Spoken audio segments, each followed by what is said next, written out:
ایک پہلوان مرد شاہروز کا قصہ بیان کرتے ہیں کہ گزشتہ زمانہ یہ سخت پریشان ہو گیا تھا، خرچ زیادہ اور آمدنی کم تھی۔ مفلسی اور فلاشی کے ہاتھوں عاجز ہو کر باپ کے پاس گیا اور شکایت زمانہ کرتے ہوئے اس سے سفر پر جانے کی اجازت چاہی تاکہ اپنے قوت بازو سے کام لے کر غور مقصود حاصل کر سکے، یعنی ہم اپنی تنگ دستی کو آسودہ حالہ میں بدل سکیں۔ باپ نے کہا، بیٹے یہ فضول خیال اپنے سر سے نکال دے اور سلامتی کے لیے قناعت کر کے گھر بیٹھ جا، کیونکہ داناؤں کا قول ہے کہ دولت کوشش سے نہیں ملتی۔ بیٹے نے کہا، ابا جان سفر کے بہت فائدے ہیں، مثلا تفریح و طبی و مختلف ملکوں کی سیر، عجیب و غریب چیزوں کا دیکھنا اور سننا، مرتبہ اور ادب کا حاصل کرنا، منافع کمانے اور دولت میں اضافہ کرنے کے ذرائع میسر آنا، دوستوں کی ملاقات، قسم قسم کے لوگوں سے واقفیت اور زمانے کی نشیب و فراز کا تجربہ وغیرہ۔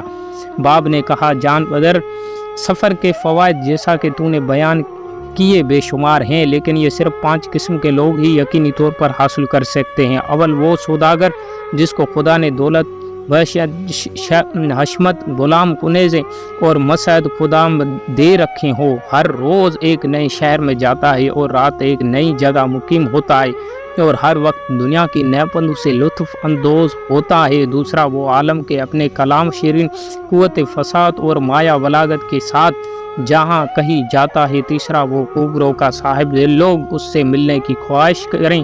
بزرگوں نے کہا ہے کہ تھوڑا سا حسن جمال بہت سے زور و جمال سے بہتر ہے، اور کہتے ہیں خوبصورت چہرہ زخمی دلوں کا مرہم ہے اور بند دروازوں کی کنجی ہے، بلا شبہ اس کی صحبت کو لوگ سب جگہ غنیمت سمجھتے ہیں۔ چوتھا وہ خوش آواز کے اپنی داؤدی گلے سے بہتر پانی کو روک دے اور پرندوں کو اڑنے سے باز رکھتا ہے۔ اپنی اس خداداد فضیلت سے وہ مشتاقوں کے دل شکار کرتا ہے اور باشعور لوگ اس کی صحبت میں بیٹھنے کی خواہش کرتے ہیں اور ہر طرح سے اس کی خدمت بجا لاتے ہیں۔ پانچواں وہ صاحب ہنر جو اپنی قوت بازی سے روزی حاصل کرتا ہے اور روٹی کا ایک لقمہ کے لیے اپنی عزت و آبرو کا سودا نہیں کرتا ہے۔ بیٹے یہ صفات جو میں نے بیان کیے سفر میں دل جوئی اور حسن گزران کا باعث بنتی ہے۔ جو شخص ان صفات سے محروم ہے وہ محض خوش فہمی میں مبتلا ہو کر سفر کرتا ہے اور کوئی دوسرا اس کا نام و نشان بھی نہیں سنتا ہے۔ بیٹے نے کہا کہ میں دانوں کے قول کی مخالفت کیسے کروں جو کہے گئے ہیں؟ بیٹے نے کہا کہ میں دانوں کے قول کی مخالفت کیسے کروں جو کہہ گئے ہیں کہ رزق اگرچہ قسمت میں لکھا ہوتا ہے، لیکن اس کے حاصل کرنے کے لیے تنگ و دود ضروری، اور مصیبت بھی اگرچہ قسمت پہ لکھی ہوتی ہے لیکن اس کو جان بوجھ کر دعوت دینے پر پرہیز کرنا واجب ہے۔ میری کیفیت یہ ہے کہ مست ہاتھی پر حملہ کر سکتا ہوں اور غضبناک شیر سے پنجہ آزمائی کر سکتا ہوں۔